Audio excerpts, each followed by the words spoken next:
Shalom! My name is Elana Sztokman, and I'm speaking to you today from my home in Modi'in, Israel. I'd like to tell you the story of Professor Hani Maayan. Professor Maayan is a very impressive woman. A pediatrician and a medical researcher, she's been treating lung disease in children at Hadassah Hospital in Israel for the past 40 years. For her outstanding work, she received a prestigious prize of the Israeli Health Ministry in 2011.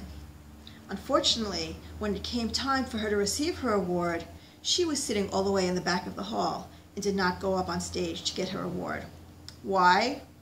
Because she's a woman. The Israeli Health Ministry decided that at this particular event, no women were allowed on stage. The Israeli Health Ministry. Throughout Israel, there is a growing trend of excluding women, of silencing women, of barring women from appearing on stage or in certain public places. Just this month, the state-funded HMO in Beit Shemesh published an entire brochure without any pictures of women in it, not even pictures of the women doctors. There were pictures of all the male doctors, but none of the women doctors.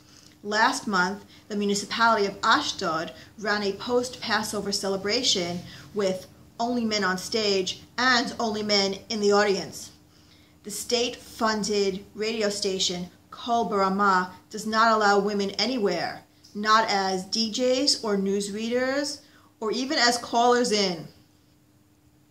My book, The War on Women in Israel, tells the alarming story of this growing trend of religious radicalism in Israel, of the ways in which this radicalism asserts itself on the bodies of women, and of the ways in which the secular state and the secular businesses empower radicals by caving into their misogynistic demands. But the book is also about hope and about the power of democracy. My book also tells the story of the courageous and inspiring feminist activists who refuse to give up and refuse to give in.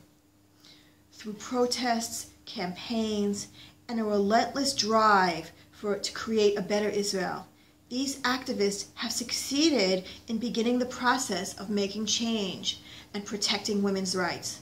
From freedom rides to fight gender segregation in Israel, to the campaign to bring women's faces back to the billboards in Jerusalem, to Women of the Wall, to Aguna activists, to women singing in the army. These activists are heading off the spread of religious radicalism and protecting democracy for all of us. They are literally saving Israel for us. And I would argue that those who halt the spread of religious radicalism are actually saving the world for all of us. The War on Women in Israel. It's the story of religious radicals trying to create a woman-free landscape in Israel, and about the incredible women who refuse to let that happen. Toda rabah.